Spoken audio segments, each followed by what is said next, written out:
ఉంటే కూడా ఇన్కమ్ రావాలి, వ్యక్తి లేకపోతే కూడా ఫ్యామిలీకి ఎట్లాంటి ఇబ్బందులు రాకూడదు. అందు గురించి నేను ఈ బిజినెస్ లో ఉన్నాను. మీకు అర్థమవుతుందా నేనేం చెప్తున్నా? మీరు ఊహించలేరు.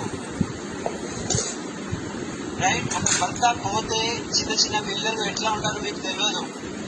ఇవాళ మా సిస్టర్ మాతోనే ఉంటుంది, 3 పిల్లలు ఉన్నారు. మాకు వీళ్ళిద్దరు, వాళ్ళు 3, 5 పిల్లలు ఉన్నారు.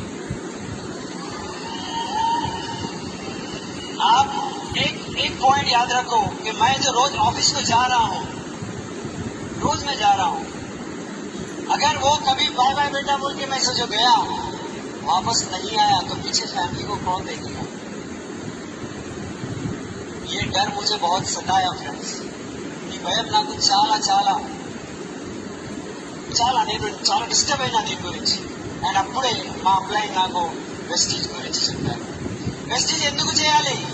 అందరు అంటూ ఉంటారు ఏదైనా నొప్పి ఉండాలి, లేకపోతే అప్పు ఉండాలి.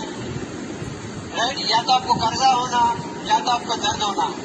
क्यों? अच्छे है तो वेस्टिंग नहीं करते क्या? हेलो, లైఫ్ బాగుంటే వెస్టింగ్ చేయరా?